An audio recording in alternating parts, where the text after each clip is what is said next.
नामस्मरण हा विषय 15 दिवस झाले मला वाटते. पौर्णिमेला आलो होतो आम्ही नवबागला ब्रह्मान महाराजांच्या तिथे 9 बायका मिळून 8 बायका आणि 1 पुरुष जेंट्स होते. असं आम्ही 3 दिवसाच्या नामस्मरणाला आलो होतो. ब्रह्मान महाराज नवबाग जवळच आहे इथून. तर 3 दिवस रोज 13 तास जप करायचा या हेतून आम्ही आलो होतो. रोज 13 तास म्हणता म्हणता गेल्या क्षणापासून जपाला लागलो होतो. जपाची गोडी दुसरं काही आवडत नाही. नामस्मरण खूप आवडतं, ते करतो. 3 दिवस इतका सुंदर जप झाला होता आमचा. जे तहान भूक हरपून, घरात कसं जरा व्यवधान असतात ना आपली, हे करा ते करा, तिथं कसं नुसतं बसायचं.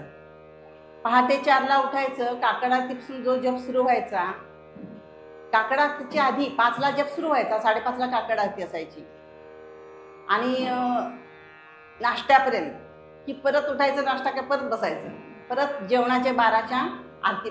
अशा पद्धतीनं जप केला. इतकी ऊर्जा मिळाली होती. आणि रोज तिथं संत, आता सध्या उत्सव चालू आहे ना महाराजांचा, त्यामुळे रोज तिथं संत यायचे, कुठून कुठून त्यांची दर्शनं व्हायची, आनंद होता अगदी.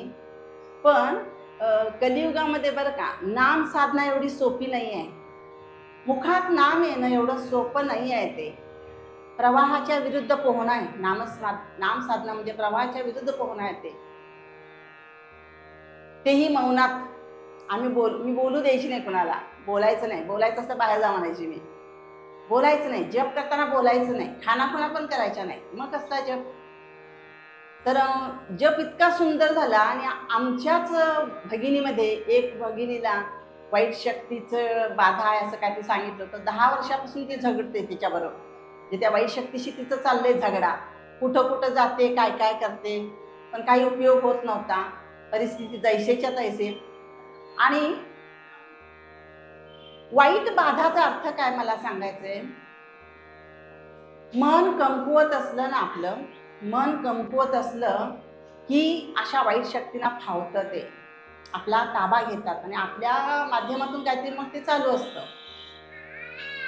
मन कणखर पाहिजे मुळात. आणि मन कणखर नामस्मरणानेच होतंय. दुसरा काय उपाय नाही आहे. मनाला कणखर करण्यासाठी मनाला नामाला लावायचं. मनाच्या उलटा शब्द करायचा, नाम होतो, नामाला लावायचं. हा एकच उपाय आहे खरं म्हणजे. पण त्यांनी बरेच उपाय केले होते. आणि ती आमच्याबरोबर होती. ती बऱ्याचदा मला म्हणायची, माझं काम तुझ्याकडनं व्हायचंय, माझं काम. मला काय ते कळायचंच नाही. मी तिच्या घरी जाऊन 10 दिवसाचं रामकथा केली. म्हटलं तुझं काम झालं आता.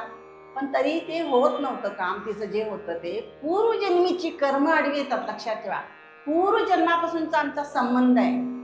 आपल्याला वाटतं आत्ता आपला जन्म नाही, कितीतरी जन्म आम्ही घेतलेले आहेत. आणि प्रत्येक वेळेला वेगवेगळ्या आत्म्यांशी संबंध आलेला. आणि ते देणं घेणं असतं. थोडक्यात देणं घेणं असतं. तर त्याप्रमाणे ते कुठल्या तरी जन्माचं देणं घेणं त्या आत्म्याशी चालू होतं त्या बाईचं. आणि 3ऱ्या दिवशी त्या बाई काय म्हणाल्या संध्याकाळी की मला बाहेर कोणती बोलवायला नाही. म्हटलं कुठं जायचं नाही, बैस इथं जपाला बैस म्हटलं. मला ते काय कळलंच नाही ती काय म्हणते ती. नंतर एक व्यक्ती आत आली, काळी उंच व्यक्ती आत आली. आणि आम्ही सगळ्या जपाला बसलोय, 9 लोक. ती एकटी सुटली आणि त्या माणसाच्या पायाला वेळखा घालून नमस्कार केला, जपाची माळ हातात, आणि नमस्कार केला. आणि बसली आणि परत आम्हाला म्हणाली की ब्रह्मान महाराज आले, सगळ्यांनी दर्शन घ्या. सगळे उठले. ब्रह्मान महाराज आले, ती सांगते. आणि तिच्यात आदिशक्ती पण येते असं तिनं सांगितलं होतं सगळ्यांना, माझ्यात आदिशक्ती पण येते. मग ते खरं समजून सगळे उठले आणि नमस्कार केले त्या माणसाला. मी पण केले आणि नमस्कार केले. वर बघते ते मला लक्षात आलं की ते वेगळं काम होतं. मी तिच्याकडे डोळे, काय केलीस हे? 3 दिवस आम्ही जपाला बसलोय आणि शेवटी तू पाणी पाडल्यासारखं सगळं झालं ते. तर परत ती उठली, तो माणूस बाहेर गेला. ती परत उठली आणि माझं आले आणि मला म्हणाले डोक्यावर हात ठेव माझ्या, मला तुला काही सांगायचं, माझ्या डोक्यावर हात ठेव, मला सांगायचं. मी ओळखलं होतं. मग तिला दर ओढायला ती शक्ती तिची एवढी की आम्हाला ती आवरे ना. मग दुसऱ्या 2 बायका आल्या आणि ओढत मग पादुकांवर डोकं आदळलं तिचं. तिथला अंगारा लावला, तिथलं तीर्थ तिला दिलं. आणि मग ती ओरडली आणि पडली. मग आम्ही जोरात वैखरीनं राम नाम जप सुरू केला. श्रीराम जय राम जय राम, श्रीराम जय राम जय राम, श्रीराम जय राम जय राम. अर्धा तास जप केला आणि हनुमान चालीसा घेतली वैखरीनं मोठ्याने. आणि मग ती शुद्धीवर आली आणि मग सांगायला लागली की तो आत्मा तिथं बाहेर आला होता आणि मला बोलवत होता. आणि मग मी बाहेर गेले नाही, तो आत आला, त्या माणसाच्या रूपातून आत आला. आता हे सगळं झाल्यानंतर साहजिक सगळे थोडे घाबरले होते, डिस्टर्ब झाले. मी स्वतः पण डिस्टर्ब झाले होते की हे शेवटच्या दिवशी असं काय व्हावं, चांगलं व्हायच्याऐवजी.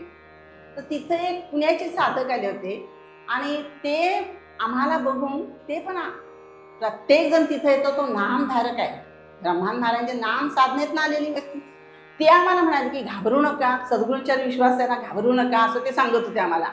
तर बरं म्हटलं. आणि तरी पण आम्ही नाम जप करत त्यांना म्हटलं, ते बोलत होते, चांगलं बोलत होते. त्यांचं नाव विमल घाणेकर. ते नाव काय म्हणतात, ओनली विमल म्हणाले, ओनली विमल माझं नाव. मग ते असं विनोद केला ना, त्यामुळे सगळे टेन्शनमध्ये जे होतो हसलो आम्ही. मग हसल्यानंतर ते रिलॅक्स झाल्यासारखं बाजूला घेतले आणि ते बोलायला लागले. तर ते म्हणाले, सद्गुरूंच्यावर विश्वास नाही का, तुम्ही का घाबरता, एवढा जप केला तर सद्गुरू आपल्याला रक्षण करतात, हे तुमच्यावर विश्वास नाही का, असं सांगत ते. बरं म्हटलं. तरी पण आतून घाबरली होती, सगळीजण घाबरली होती. आणि मग नंतर रात्री 12 वाजले, 2 वाजले, 3 वाजले, महाराजांच्या गोष्टी ते सांगत होते. महाराजांच्या गोष्टी सांगता सांगता भारतभूमी कशी आहे, भारतभूमीमध्ये काय काय आश्चर्य आहेत, किती ऋषीमुनी होऊन गेलेत, सगळ्या ऋषीमुनींच्या आश्रमांमध्ये त्यांच्या तपाची शक्ती कशी आहे, मी ते सगळं बघून आलोय. मी उभा भारत हिंडलोय, पायी प्रवास केलाय, मी सायकलने प्रवास केला. आणि अत्री महर्षी चित्रकूट धाम, जिथं दत्तात्रयांना अनुसया मातेनं प्रगट केलं, ते धाम, त्या कुटीमध्ये मी जाऊन आलोय. वाल्मिकी ऋषींच्या कुटीमध्ये जाऊन आलोय, भरद्वाजांच्या कुशी, हे सगळं ते सांगत होते. आणि ते मला आश्चर्य वाटलं की हे असं कसं. तर ते म्हणाले, हो म्हणाले, मी सायकलने प्रवास करतो आणि मी सगळीकडे दर्शना जातो, मला तो छंद आहे, सायकलने फिरतो आणि सगळ्या महाराजांच्या तपस्वींच्या कुटीमध्ये जाऊन तिथली ऊर्जा मी प्राप्त करतो, असं सगळं सांगत होते ते.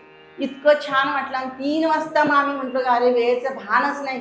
भगवंतांच्या आणि सद्गुरूंच्या किंवा संतांच्या गोष्टी ऐकत असताना भान हरपतं बघा आपल्याला, किती हवंसं वाटतं आपल्याला. त्यामुळं पहाटे 3 वाजले तरी आम्ही ऐकत होतो, उठावंसं वाटलं नाही.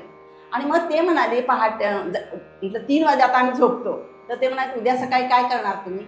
तर म्हटलं काय नाही, आम्ही कागवाडला जायचं आहे आम्हाला, पण वेळ नाही आता, आम्ही कोल्हापूरला जाणार. तर नाही कागवाडला जाऊया, मी तुमच्यावर येतो. आणि तिथं काय आहे माहिती आहे का. तर म्हटलं राम मंदिर आहे. तर ते म्हणाले नाही, दुसरं काय, महाराजांच्या चरित्रात उल्लेख आहे म्हणाले, सांगा. म्हटलं कगुडराय भुयार आहे तिथं. त्या भुयारीत कधी दर्शनाला गेलाय का म्हणून विचारलं. म्हटलं नाही. म्हटलं तिथं दर्शनाला आत गेलं तर सद्गुरूंनी लिहून ठेवलंय की तिथं योगी सगळे ध्यानाला बसलेत, जपाला बसलेत. ते मग आत जायला परवानगी नाही असं मी वाचलेलं आहे. नाही म्हणाले आपण उद्या जाऊया. आणि आम्हाला ते दुसऱ्या दिवशी घेऊन गेले. तिथं 3 मजली खाली भुयार आहे बरं का, ते जैनांचं मंदिर आहे.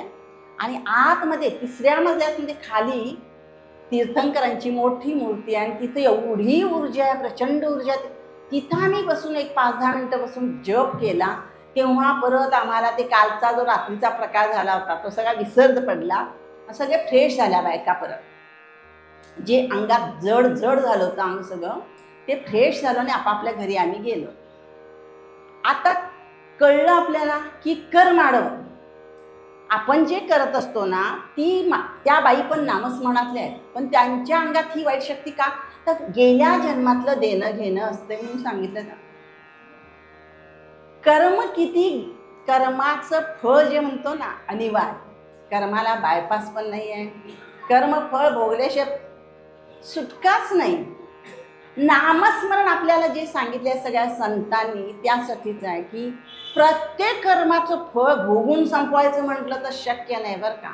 पण मग संतांनी काय उपाय काढला त्याला की मास्टर की म्हणतो का नाही, सगळ्या कुलपाने एक किल्ली चालते बघा. मास्टर की सगळ्या कुलपांना चालणारी एक किल्ली असते त्या किल्लीवाल्याकडं. तशी मास्टर की म्हणजे मंत्र आहेत आपले.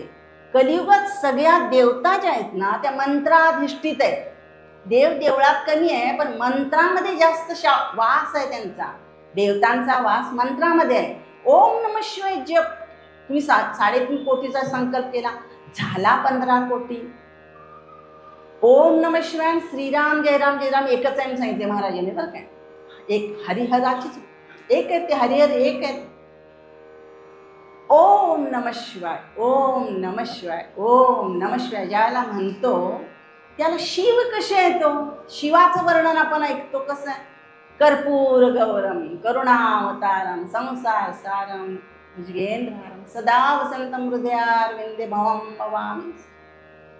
हृदयात आहेत ते, आपल्या प्रत्येकाच्या हृदयामध्ये शिव पार्वतीचा वास आहे.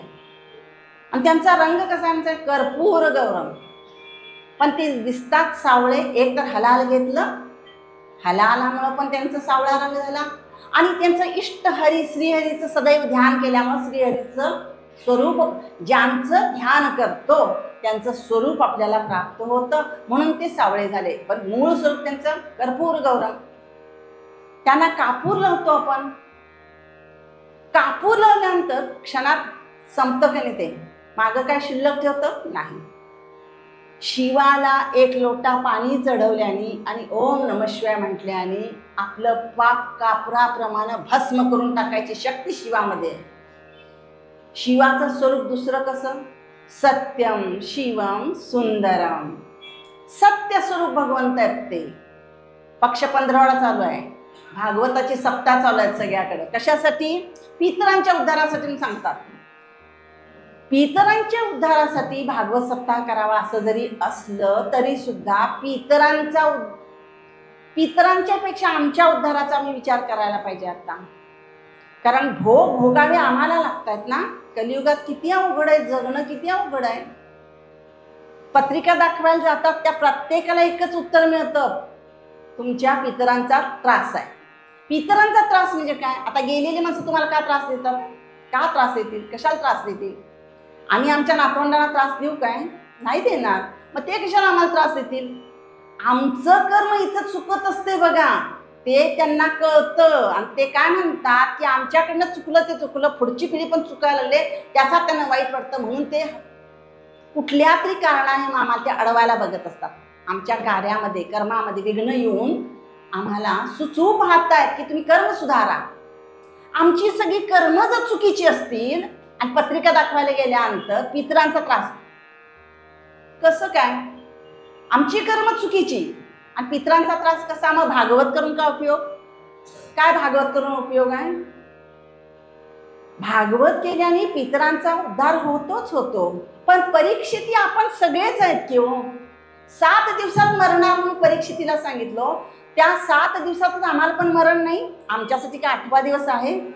नाही आहे, आम्हाला पण 7 दिवसाचं मरण आहे. फक्त त्याला कळलं एकच आठवड्याने. आणि आम्ही बेसावध आहोत. आम्ही बेसावध आहोत की आम्हाला वाटतंय आम्ही अजून खूप वर्ष जगणार आहोत. तो मरेल, तो मरेल, तो मरेल, हा गेला, तो गेला, पण मी अमर आहे असं वाटतं. अमर आहे का? पण नाम मात्र आम्हाला अमर करतं बरं का. नामस्मरण जे नाम साधना जे आहे ना, त्यामुळं नाम हे अमर आहे, अमृत आहे.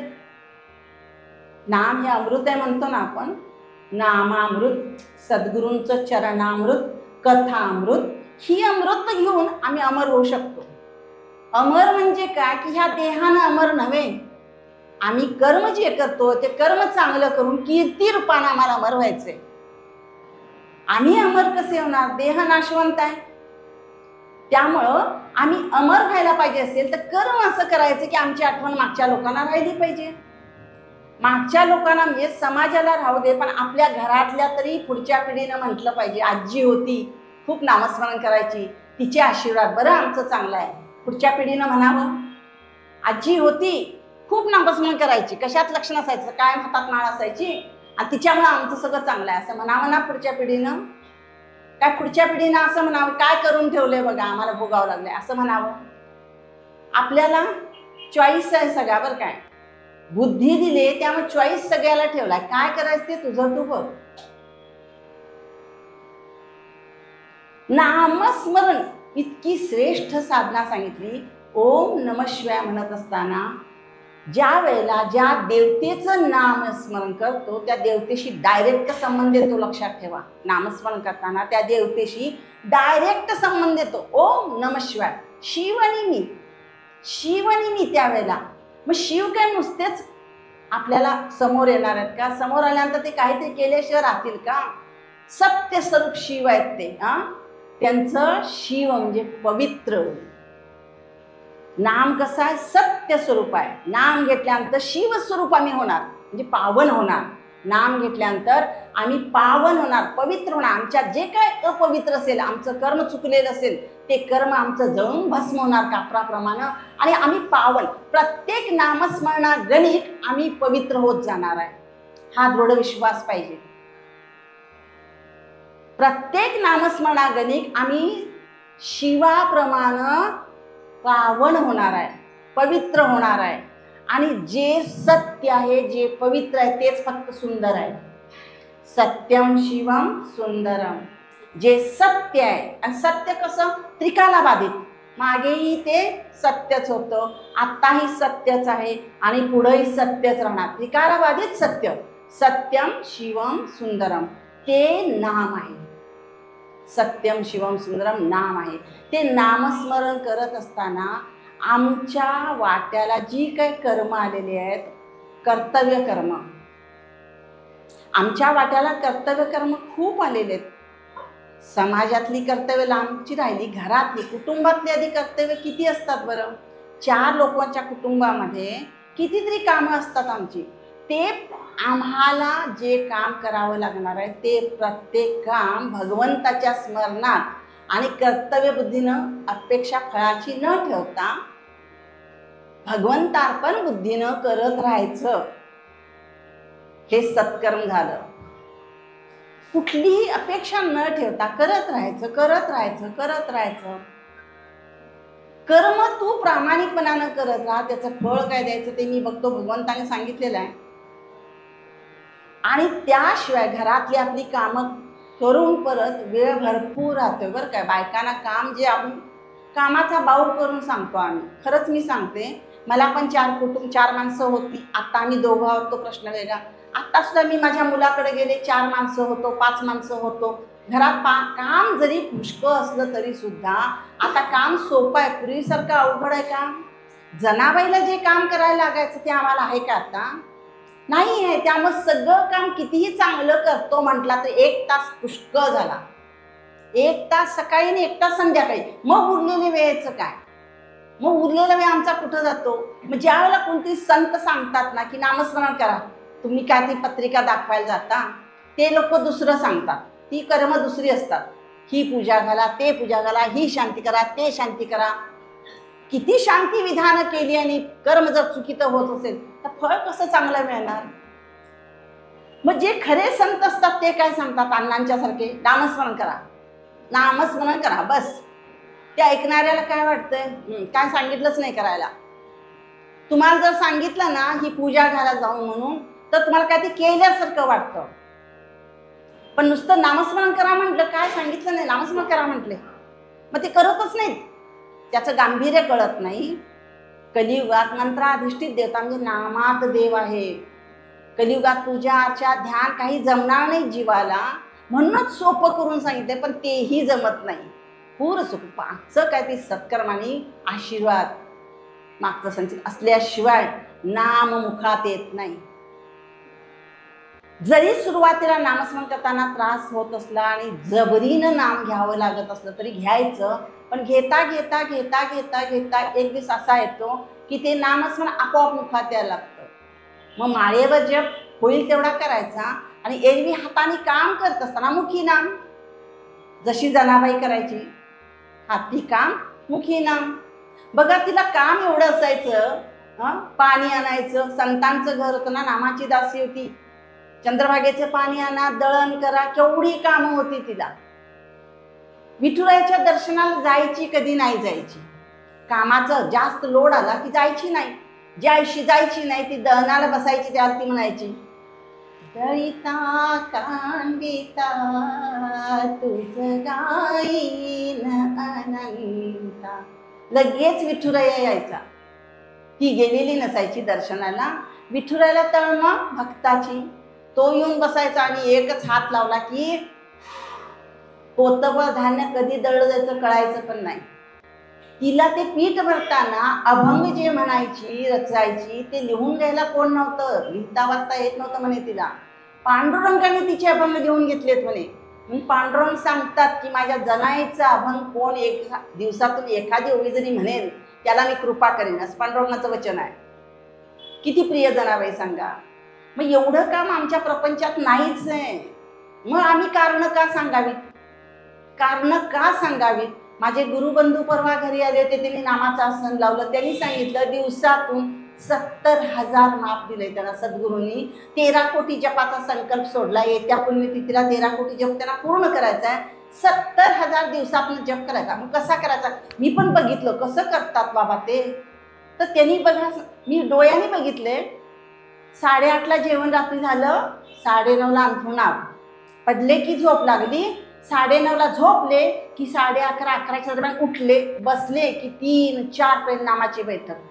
परत 4-4:30ला झोपले, 6ला उठायचे. चहा घेतला की परत नामाची बैठक. परत 6-6:30 पासून बसले की सकाळी 10 10:30 11 पर्यंत बसायचं. वेळ काढला पाहिजे.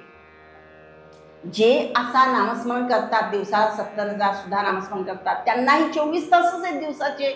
आणि आम्हालाही 24 तासच आहेत. आम्हाला वेळ मिळत नाही कारण आमची आवड कमी आहे त्याची. आवडीच्या कामाला वेळ मिळतोय बघा तुम्ही. त्यांनी त्या दिवशी मला सांगितलं, ताई व्हॉट्सअप, पेपर आणि TV ह्या तिन्हीवर खुली मारा म्हटले, तुम्हाला वेळ भरपूर मिळेल. मी मुळात ह्या गोष्टी बघत नव्हते, पण मी ठरवलं त्यापासून. आणि त्या दिवशीच मी ठरवलं. तेव्हापासून 15-20 दिवस नाही, जवळजवळ महिना होत गेला. मी पेपर पण बघितला नाही, ते TV पण बघितला नाही. आणि खरंच जप जास्त व्हायला लागला. खरंच माझा पण जप जास्त व्हायला लागला. ज्या वेळेला असं कुणी बोलतं ना, ती अधिकारी व्यक्ती बोलते, त्याला त्यांच्या मुखातून सद्गुरू बोलतात. हे मात्र लक्षात ठेवायचं. सद्गुरू आपल्या अवतीभोवती सतत राहतात. लहान मुलाला काळजी घ्यायला आई कशी सतत बरोबर असते. ते काय खाली पडलेलं खाईल काय? नको ते उद्योग करेल का? म्हणून आई बाळाला खेळायला सोडते, पण सतत बरोबर राहते, लक्ष ठेवते. सद्गुरू अनुग्रह दिल्यानंतर सतत जीवाच्या साधकाच्या बरोबर राहतात की हिचं बरोबर साधन चाललंय का. त्यांना काळजी असते.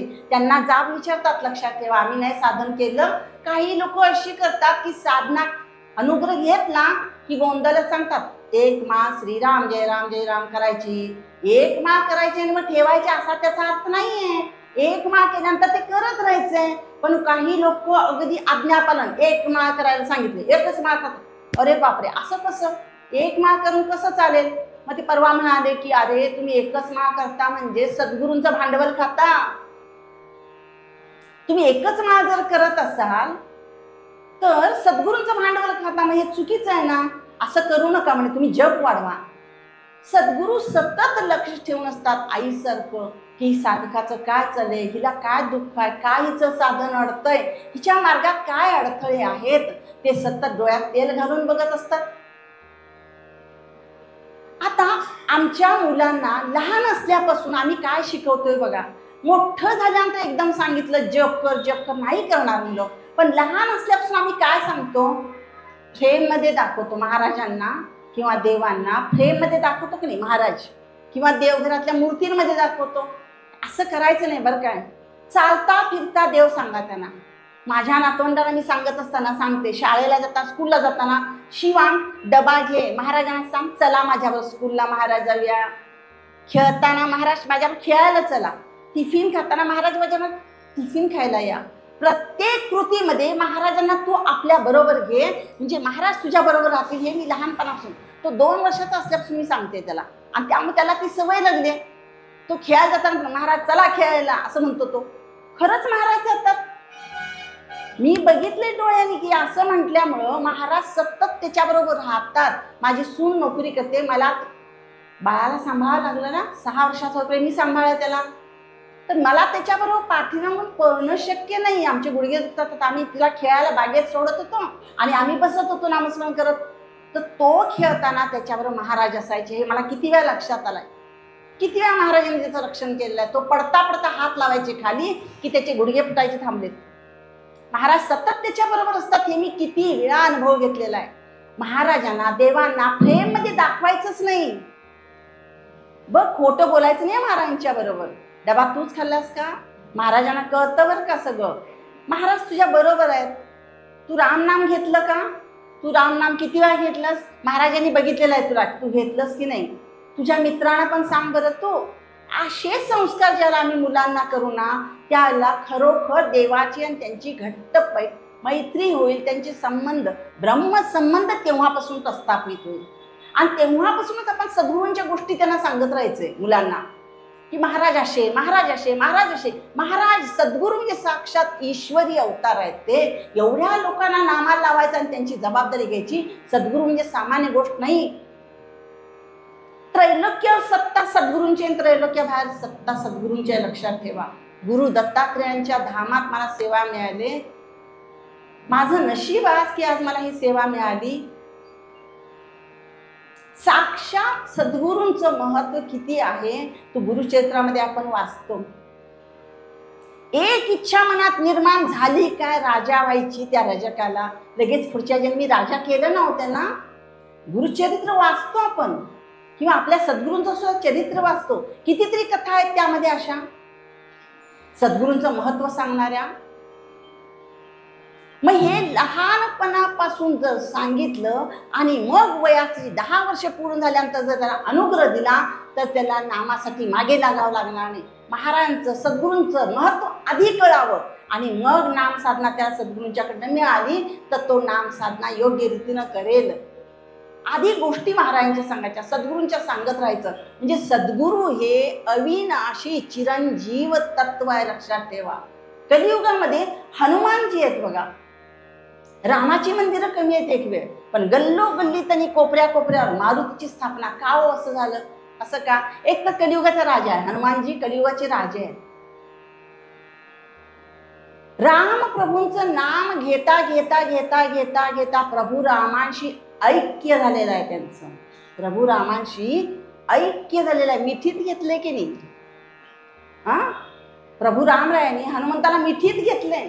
ते ऐक्य जे झालेलं आहे त्यावेळेला प्रभू रामरायाची शक्ती सगळी हनुमंतामध्ये त्यांनी घातलेली आहे. म्हणून तर अचाट गोष्टी मारुतीकडनं घडतात. मारुतीच्या लीला, सुंदरकांड, रामचरितमानस. आपल्या घरात ग्रंथ पाहिजेत बरं का. रामचरितमानस असू दे, भागवत असू दे,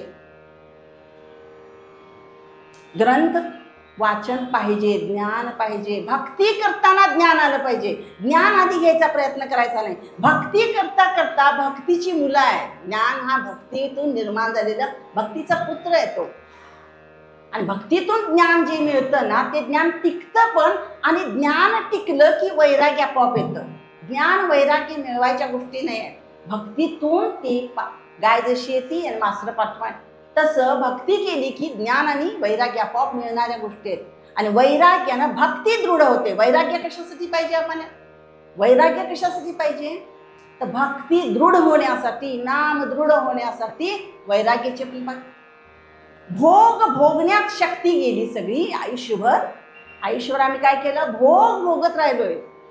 भक्ती कुठं घडली? भक्ती करताना व्यवहारच करतोय. माझं हे काम होऊ दे, मी एवढ्या वेळा जप करतो. माझं हे काम होऊ दे, मुलाचं शिक्षण, मग नोकरी, मग त्याचं लग्न, मग त्याची मुलं. न संपणारी गोष्ट मारुतीची शेपटी. संपतं का कधी? हे नाही. निरपेक्ष भावानं जेव्हा नाम व्हायला गेलं ना ती नाम भक्ती किंवा सद्गुरूंची भक्ती खरी. पण तोपर्यंत सुरुवातीला असू दे, सकाम भक्ती असू दे, काही बिघडणार नाही आहे. सकाम नाम घेता घेता तेच नाम एक दिवस आपल्या मुखातून निष्काम नाम येईल.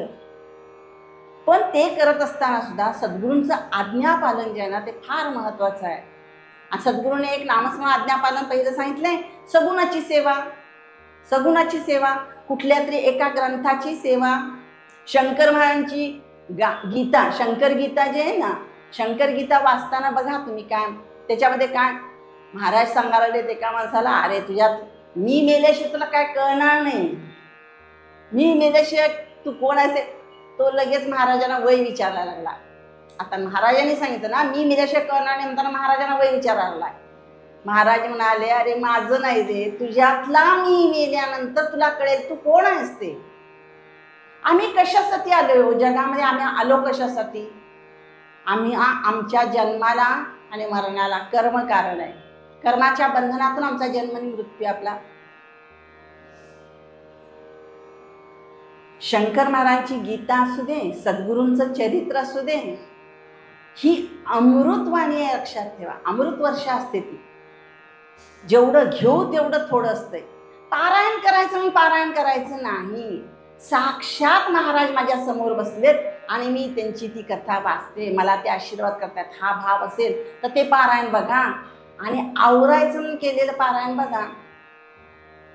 फरक आहे की नाही? यामध्ये पारायणामध्ये फरक आहे.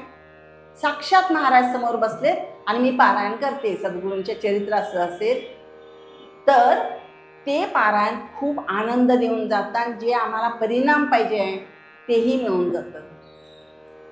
आमच्या मुलांना आता जे शाळेतून शिक्षण द्यायला लागलोय की नाही, ते भाकरीचं शिक्षण आहे. कशासाठी शिकवतो? खूप मार्क काढ, चांगलं पुढं शिकायचंय. कशासाठी? चांगली नोकरी मिळवायची आहे, चांगलं पुढं पगार भरपूर पाहिजे. मग चांगला भरपूर पगार मिळाला तर काय करायचं? मग चांगली नोकरीवाली तुला मुलगी मिळेल आणि लग्न झाल्यानंतर काय करायचं? परत चांगलं मोठं घर बांधायचंय. आम्ही ध्येय काय दिलं मुलांना? ध्येय काय? मनुष्य जन्म कशासाठी आहे? आम्ही आलो परमेश्वराच्या घरातून, परत परमेश्वराची प्राप्ती करून घ्यायची आम्हाला. आम्ही ईश्वराकडून आलो, परत ईश्वराची प्राप्ती करून आम्हाला त्यांच्याच घरी परत जायचंय. मधल्या वेळात काय? तो खेळ करायचा आहे सगळा. घरं बांधा, माड्या बांधा, शेती घ्या, सगळा खेळ आहे तो. सगळं इथं ठेवायचं आणि वर जाताना बरोबर काय ना, धर्मकर्म, सत्कर्म, जे अन्नदान केलं, पुण्यकर्म, हे एवढंच बरोबर येणार. पण आम्ही तिकडे लक्ष दिलंय का? पोट भरण्यासाठी जास्त मिळवावं लागणार नाही. आम्ही पेट्या भरायला म्हणून जास्त वेळ चाललाय. पोट भरायला किती लागतं? आम्ही पेट्या भरायला लागलोय म्हणून जास्त वेळ, ढोर मेहनत करायला लागलोय. आम्ही ढोर मेहनत करायला लागलोय की नाही? नोकरी करतो, पार्ट टाइम नोकरी वेगळी करतो, जोडधंदा वेगळा करतो. पण परमेश्वरासाठी काय केलं? तिथं आम्ही झिरोच. परत राम कथा वाचत असताना, हे अमर ग्रंथ आहेत, लक्षात घ्या. रामकथा असते, भागवत कथा असते. रामकथेमध्ये ऋषी मुनींचे उल्लेख आहेत. सत्ययुग ध्यान, त्रेतायुग तप, द्वापारयुग अर्चन, कलियुग नामस्मरण, 4 गोष्टी सांगितलेल्या आहेत. त्रेतायुगामध्ये रामराया साक्षात परमेश्वर अवतार घेऊन असुरांचा नाश, धर्माची स्थापना, ह्यासाठी अवतार आहे. ऋषी मुनींच्या आश्रमात जात होते. वनवासात जात असताना भरद्वाजांच्या आश्रमात आले आणि भरद्वाज ऋषींनी त्यांचं स्वागत केलं. कंदमूळ फळं देऊन स्वागत केलं. कारण वनवासाच्या रूपात रामराय होते, वनवासी रूपात होते, त्यांच्या गरजाच काय नव्हत्या. कंदमूळ फळं दिली, स्वागत केलं. रामराय तिथून पुढे गेले आणि दुसऱ्या दिवशी भरत महाराज त्यांच्या पावलावर पाऊल ठेवून त्यांचा शोध घेत रामाला भेटीसाठी भरत महाराज निघाले. भरत महाराज निघाले तेव्हा शत्रुंगिरी सेना बरोबर घेतले. अयोध्येची सगळी लोक आहेत, त्यांना सगळ्यांना राम दर्शन घ्यायचंय म्हणून ते भरत राम दर्शनासाठी चाललाय. आम्हाला पण यायचंय, आम्हाला पण राम दर्शन पाहिजे म्हणून सगळे लोक त्यांच्या मागे लागले, अयोध्यावासी. मग म्हणून ऋषीमुनी पण मागे लागले. वशिष्ठ आहेत, सगळे ऋषीमुनी आहेत त्यांच्या बरोबर. ज्या वेळेला रामाच्या पावलावर पाऊल ठेवून हे भरत महाराज हुडकत आले, त्यावेळेला पहिला मुक्काम त्यांचा त्यांच्याच प्रमाणे निषादाकडे पहिला मुक्काम झाला तमसा किनारे, दुसरा मुक्काम भरद्वाज ऋषींच्या आश्रमात प्रयागराजामध्ये झाला. भरद्वाज ऋषींना प्रश्न पडला, काल आले त्रिलोकीनाथ रामराया पण वनवासाच्या रूपात आले, त्यांच्यासाठी मला वेगळी व्यवस्था करावी लागली नाही, कंदमुळं फळं चालली. पण आज अयोध्येचे राजे भरत महाराज म्हणजे कोण? अयोध्येचे राजे माझ्याकडे येतात, त्यांच्याबरोबर सगळे अयोध्यावासी आहेत. त्यांची व्यवस्था करताना माझी कुटी जी आहे, पर्णकुटी, तपस्व्याची कुटी जी आहे, ती कुटी कमी पडणार, त्यांची व्यवस्था मी कशी करू? प्रश्न पडला. क्षणभरासाठी डोळे झाकलेत भरद्वाज ऋषींनी. क्षणभरासाठी भरद्वाज ऋषींनी डोळे झाकले आणि काय केले? श्रीराम जय राम जय जय राम, श्रीराम जय राम जय जय राम, श्रीराम जय राम जय राम, श्रीराम जय राम जय राम. मनातला प्रश्न मांडलाय की माझ्याकडं राम भक्त येतात आणि मला त्यांची व्यवस्था व्यवस्थित केली पाहिजे. माझ्याकडं तर पर्णकुटीशिवाय काय नाही आहे. एका क्षणात अष्टसिद्धींनी अयोध्येसारखं वैभव उभं केलेलं आहे.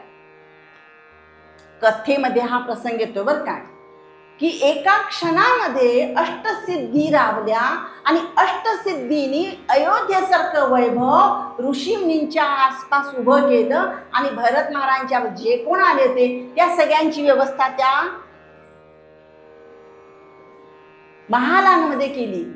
पण त्या महालांमध्ये गेल्यानंतर सुद्धा तिथं पलंग, गादी, माला, सुगंधी अत्तर ह्या सगळ्या गोष्टी बघून जे अयोध्यावासी रामाच्या भेटीला चालले होते ते काय म्हणाले की सर्व त्याग करून रामाच्या भेटीसाठी चाललोय, पण ह्यांच्या इथं आल्यानंतर परत सगळे भोग सामग्री आमच्या उशाला ठेवली ऋषींनी. तर त्या भोग सामग्रीचा आम्हाला त्याग केला पाहिजे. त्यांनी तो त्याग केला आणि ते त्यांचं भोग सामग्री जवळ असतानाही त्याग करणं ते वैराग्य आहे. भोग सामग्री नाही म्हणून त्याग करणं वेगळं. जेवायला घरात काय नाही म्हणून मी उपवास केला तो उपवास वेगळा. पण पंचपक्वान समोर येताना माझी एकादशी आहे, सुनेनं भजी तळली तर आज कशाला तळली, उद्या नाही का तळायची, माझी द्वादशीला खाता आलीच ती, हे मन नाही गेलं माझं, तर ती खरी एकादशी झाली. इथं एवढी सगळी भोग सामग्री जवळ असूनही त्या अयोध्यावासियांना त्या भोगांचं आकर्षण वाटलं नाही, कारण राम ध्येय होतं. राम ध्येय होतं. आज आम्ही मुलांना सांगतो नोकऱ्या करायच्या, खूप शिक्षण घ्यायचं, 20 वर्ष शिक्षणात जातात, नंतर नोकरी करायची आणि भलं मोठं कर्ज घेऊन EMI आयुष्यभर भरायचा आणि तो फ्लॅट माझा म्हणायचा. आणि ही जपातपाची किती ताकद की एका क्षणात त्यांनी अयोध्येचं वैभव उभं केलं. ऋषींच्या जपातपाची किती ताकद की त्यांनी अयोध्येचं वैभव क्षणभरात उभं केलं. त्या अष्टसिद्धींना राबायला कुणी पाठवलं बरं? कुणी पाठवलं? उद्भव स्थिती संहार कारणीम क्लेश हारणीम सर्वश्रेयस्करीम सीताम नतोम राम वल्लभाम जानकी माता आदिशक्ती. आता आपण 9 दिवस करणार आहे बघा उत्सव आदिशक्तीचा. जी क्षणात जग उत्पन्न करते, त्याचा सांभाळ करते आणि लय तत्वाची पण ती स्वामीने आहे, ती आदिशक्ती माता.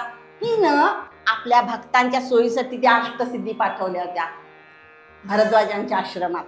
तसं तुम्ही आम्ही ज्यावेळेला नामस्मरण करायला लागलो आणि मनापासून नामस्मरण करायला लागलो तर महाराज ह्या मुलाचं माझ्या लग्न व्हायचंय, चांगली मुलगी द्या, महाराज ह्या मुलाला नोकरी द्या, महाराज ह्या सांगावं लागत नाही, सांगावं लागत नाही. तुमची मुलं येताना घेऊन आलो, जन्माला येताना नवरा मुलं घेऊन आलो का? मग कुठली मुलं आपली आणि कुठला नवरा? येताना आपण एकटे आलोय, मध्येच हे सगळे एकत्र आलोय आपण कर्मधारम काहीतरी संबंध आला म्हणून. आता प्रत्येकाचं कर्म वेगळा, हिशोब वेगळा, तरी पण आई म्हणून, आई म्हणतात ना आपल्याला घरात कुटुंबात आपल्याला आई म्हणतात ना सगळे, तर आमची जबाबदारी निश्चित जास्त आहे की आम्ही प्रार्थना करू शकतो, कळकळीनं प्रार्थना की महाराज ह्याचं कल्याण करा, मी जप करते, मला दुसरं काय जमणार नाही. कुठं शोधू तिला? ती कोणतरी एकच आहे, ती कुठं तरी आहे, नेमकं तिच्याशी कनेक्शन जुळवून द्यायचं सुनेशी. तुम्ही बघा हे जमणार नाही आपल्याला, म्हणून प्रार्थना मनापासून करा आणि तुम्ही जप करा. परिणाम झाल्याशिवाय राहणार नाही, लक्षात ठेवा. जपात खूप ताकद आहे हो, घेऊन बघा तुम्ही, अनुभव घेऊन बघा. जप किंवा नामस्मरण काय करतं ही ताकद आपण घेऊनच बघायची. जप करत असताना जे काय आपल्याकडून वाईट घडलेलं असेल ते तरी क्षीण होणारच आहे, ते क्षीण होत जातं. त्यामुळं जप करणाऱ्यांना प्रत्येक कर्माचं फळ भोगून संपवायचं नाही लागत, नाही लागत. प्रत्येक कर्माचं फळ भोगून भोगायचं म्हटलं, संपवायचं म्हटलं तर कितीतरी 2 वर्ष झाली, 4 वर्ष झाली, 5 वर्ष झाली, 6 वर्ष झाली, नामस्मरण करत असताना एक पावलं पुढे गेलं पाहिजे. आपण नामस्मरण करत असताना त्याचे अनुभव येतात की नाही? नामस्मरण करत असताना अनुभव येतात ना आपल्याला. हळूहळू हळूहळू आपलं नाम साधन निष्काम व्हायला लागले. माझं मागणं पण संपत नाही आणि भगवंताचं देणं पण संपवत नाही. भगवंता मला आता मागणं कंटाळा आला, नको माझं मागणं, तुला काय समजते ते तू कर, पण आता मला साक्षात तुम्ही हवे आहात. ओम नमः शिवाय करत असतो तो साक्षात शिव भगवंत मला पाहिजेत. रामाचं नामस्मरण करत असेल तर साक्षात मला राम हवाय. ही भावना ज्या वेळेला होईल त्याला भगवंतांचं आपल्याकडे जी कृपादृष्टी आहे ना ती खूप बदलते. संपूर्ण राम कथेमध्ये बघा तुम्ही, राम वनवासाला जे आलेत तर रामायणातली कुठलंही पात्र रामाला स्वतंत्रपणे भेटायला कुठं गेलेलं नाही. शबरी आपल्या कुटीत बसून जप केलेले आहे आणि शबरीच्या दारात रामराय चालत आलेले. अनवाणी राम तुला येऊन दर्शन देईल, हे जे आशीर्वाद आहेत तिला त्याप्रमाणे ती फक्त नामस्मरणात राहिली. शबरीनं काय केलं? फक्त नामस्मरण केलं, गुरु आज्ञा पालन. ज्या वेळेला तिच्या गुरुनी तिला सांगितलं की तुला साक्षात राम चालत तिला दर्शन देईल, तिनं विचारलं पण नाही की कितव्या वर्षी येणार आहे राम माझ्या आयुष्यात, विचारलं नाही. पण नामस्मरण करता करता करता करता ती झाली थार म्हातारी, केस पिकले, दात पडले, वाकली, तरी ती नामस्मरण करते आणि वाट बघते. प्रतीक्षा. नामस्मरण करायला लागल्यानंतर पुढचं काम काय आहे? प्रतीक्षा. 1-2 वर्ष नाम करायला लागलो आणि लगेचच म्हणायचं नामाचे अनुभव नाहीत म्हणायचं, गुरु तरी बदलायचा, दैवत तरी बदलायचं, शक्य आहे का असं केल्याने? दोष आमच्यात आहेत, लक्षात घ्या. साधनेमध्ये दोष नसतात. गुरु कुणीही असू दे, गुरु आणि नामस्मरण कुठलंही असू दे, ओम नमः शिवाय असेल, श्रीराम जय राम जय राम असेल, ओम नमो भगवते वासुदेवाय असेल, भगवंतांची 1000 नाम आहेत ना, विष्णू सहस्रनाम म्हणतो आपण. प्रत्येक जीवानं विष्णू सहस्रनाम आणि शिव महिमनं म्हणावं बरं काय. सलग 12 वर्ष रोज एका वेळेला, ठराविक वेळेला वेळ काढून जर सलग 12 वर्ष विष्णू सहस्रनामाचा पाठ केला तर जन्मजन्मांतरी दारिद्र्य येत नाही असा त्याला आशीर्वाद आहे. जन्मजन्मांतरी दारिद्र्य. आणि मनुष्य जीवनामध्ये दारिद्र्य हा मोठा शाप मानला गेलेला आहे. सगळ्यात दुःख मोठं कुठलं तर दारिद्र्य म्हणून सांगितलेलं आहे. दारिद्र्य असलं की सगळीकडनं गांजतं ना माणूस, म्हणून दारिद्र्य हा मोठा शाप म्हणून सांगितलेला आहे. जर आपल्याला तो दारिद्र्य जन्मजन्मांतरी आपल्या कुळात नको असेल ना तर दररोज विष्णू सहस्रनामाचा पाठ करावा. विष्णू सहस्रनामामध्ये संस्कृत आहे, ते रोज म्हणून म्हणून म्हणून आपल्याला शक्ती एवढी येते, वाचा सिद्धी येते, लक्षात घ्या. आणि असं पुढे सांगितलंय की आयुर्वेदिक डॉक्टर कोण आहेत त्यांना माहित असेल, विष्णू सहस्रनाम रोज म्हटले आणि जिभेला वळण असं जे लागतं की ज्या वेळेला माणसाला अर्धांगवायूचा झटका येतो असं म्हणतात, मेंदूवर परिणाम करतो म्हणतात, त्या वेळेला जवळ असणाऱ्या माणसाने विष्णू सहस्रनाम म्हणायला जर सुरुवात केली तर ती व्यक्ती, अर्धांगवायूचा झटका येणारी व्यक्ती सुद्धा त्याच्याप्रमाणे जर म्हणायला लागली, बोबड्या बोलात सुद्धा, तरी सुद्धा ते परिणाम कमी करतं आणि तात्काळ त्याच्यामध्ये सुधारणा होती असं म्हणतात. आणि परवा हे आम्ही नवबागला ब्रह्मान महाराजांच्या तिथे अनुभव घेतला बरं काय. 73 वर्षाची का 77 वर्षाची गुरुजी आहेत तिथं, फडके गुरुजी म्हणून, ते का ती तिथं वैदिक पूजा वगैरे सगळी सांभाळतात. आणि आम्ही गेले दुसऱ्याच दिवशी त्यांना दुपारी 12च्या दरम्यान जेवता जेवता जेवणाच्या टेबलवरतीच अर्धांगवायूचा झटका आला आणि डाव्या बाजू त्यांची लुळी पडली. तर त्यांना आम्ही सगळ्यांनी उचललं आणि सगळेजण नामाचा गजर करत होते. त्यांना दवाखान्यात ऍडमिट केलं आणि दुसऱ्या दिवशी विचारलं तर एवढं वय झालेलं असतानाही त्यांचा जो तो हात म्हणजे बधीर झाला, एक बाजू बधीर झाली, जड झाला. तो दवाखान्यात गेल्यानंतर ICU मध्ये ठेवलं होतं. रिस्पॉन्स लगेच करायला लागलं, कारण त्यांनी एवढी वर्ष वैदिकी केले, वेधशाळा त्यांनी चालवले म्हणे, कितीतरी विद्यार्थी घडवलेत म्हणे. म्हणजे निश्चितच संस्कृत भाषेचा संबंध आलाय त्यांना. संस्कृत भाषेचा संबंध, जिभेला वळण लागलेलं जे असतं त्याचा परिणाम इतका खोल. गुजरातमध्ये द्वारकेपासून, सोरटी सोमनाथ पासून 50-60 किलोमीटरवरती एक मंदिर आहे. त्या 1000 ते 1200 वर्षापूर्वी तिथल्या एका राजानं ते मंदिर बांधलं. ते मंदिरामध्ये ते मंदिर जे बांधलं राजाने त्या काळच्या, ते मंदिर त्यांच्या गुरुनी सांगितलं म्हणून मंदिर बांधलं म्हणे. त्या राजाच्या गुरुनी सांगितलं म्हणून मंदिर बांधलं. मंदिर बांधल्यानंतर गुरुनी सांगितलं राजाला, त्या मंदिराला दरवाजे करू नको, अहोरात्र मंदिर उघडं राहू दे असं सांगितलं. राजाने ते ऐकलं. पण कालांतरानं जनावरं आत जायला लागली आणि ते शुद्ध राहत नाही म्हणून दरवाजा करायचा ठरवलं त्या मंदिराला. तर त्यावेळच्या ब्राह्मणाने, आपले पूर्वज किती हुशार बघा, त्यावेळच्या ब्राह्मणाने तिथे एक मंदिराला दरवाजा बसवलाय. त्या मंदिराला दरवाजा जो बसवला त्याला जे कुलूप लावलेलं आहे, ते कुलूप कसं आहे तर ते कुलूप विष्णू सहस्रनामातली ठराविक 10 नामांचं उच्चारण केल्यावर कुलूप उघडतंय आणि त्याच्या उलटा श्लोक म्हटल्यानंतर कुलूप लॉक होतंय. विचार करायचा आपण, विष्णू सहस्रनामातली 10 नामस्मरण म्हटल्यानंतर कुलूप उघडतं मंदिराचं आणि परत ती उलटी अक्षर वाचल्यानंतर मंदिर बंद होतं. एवढी ताकद विष्णू सहस्रनामामध्ये म्हणजे मंत्रामध्ये आहे. मग आमच्या नशिबाचं उघडणार नाही का दार नामस्मरणाने? आमच्या नशिबामध्ये जर काय दोष कुलूप लागलं असेल तर ते उघडणार नाही कुलूप आमच्या नामस्मरणाने.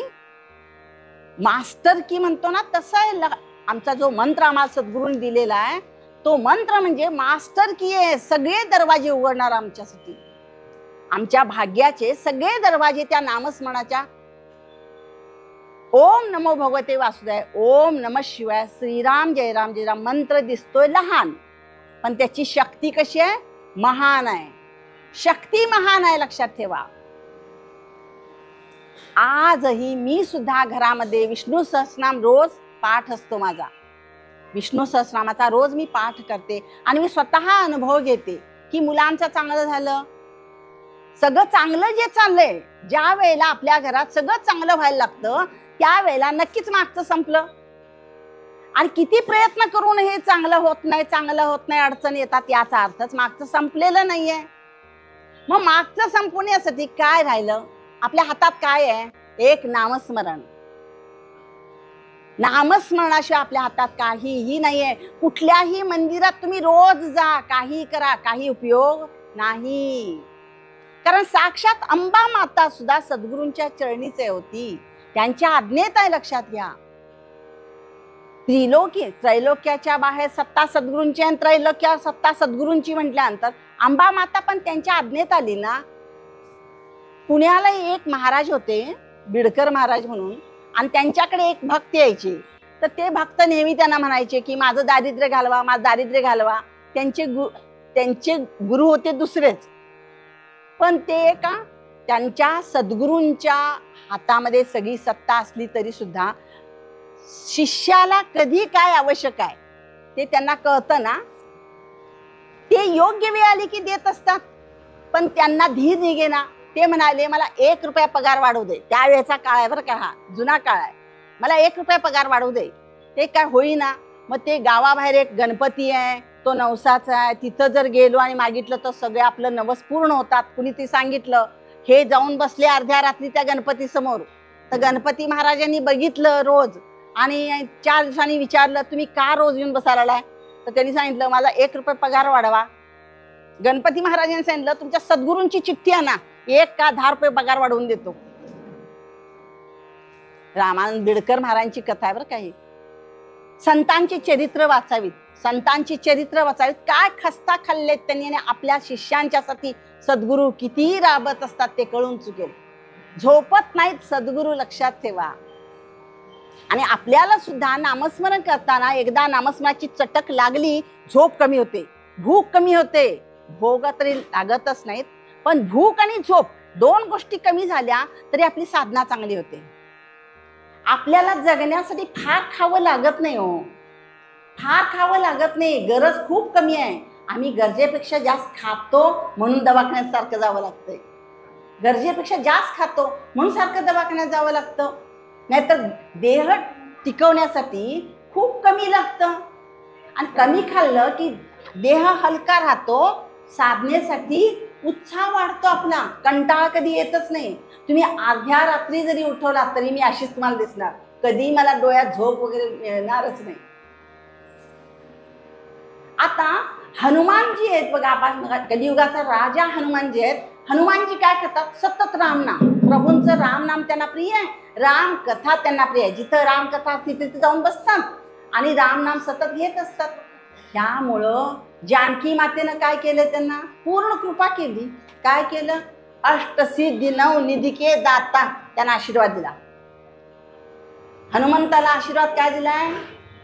अष्टसिद्धी 9 निधीके दाता असबर दीन जानकी माता. जानकी मातेनं आशीर्वाद दिलाय. हनुमंताकडे गेल्यानंतर तुमची सगळी कामं होणार. कशी? तर जानकी माता त्यांच्या पाठीशी आहे. जगतजननी जानकी माता हनुमंताच्या पाठीशी आहे. पुत्र म्हणते ती, हनुमंताला पुत्र म्हणते. आणि कुठली आई?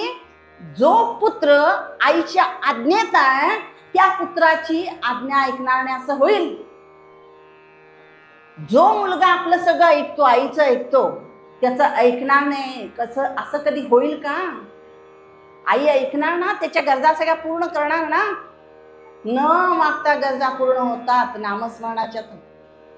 नामस्मरणाची शक्ती अगाध आहे, लक्षात घ्या. आज प्रत्येक ठिकाणी कार्यक्रमाला जात असताना मी शक्यतो आम्ही दोघं जातो, माझे मिस्टर आणि मी. का तर ते 83 वर्षाचे आहेत, मला मागे काळजी लागते सोडून आलं तर, म्हणून मी बरोबर घेऊन जात असते. तर आज इथं मुद्दाम घेऊन आले मी का तर त्यांची 10 वर्षापूर्वी ॲक्सिडेंट जो झाला रात्रीच्या वेळेला रोडवर, बरोबर कोण नसताना ॲक्सिडेंट झाला. मी परवा सांगितलं होतं सगळ्यांना.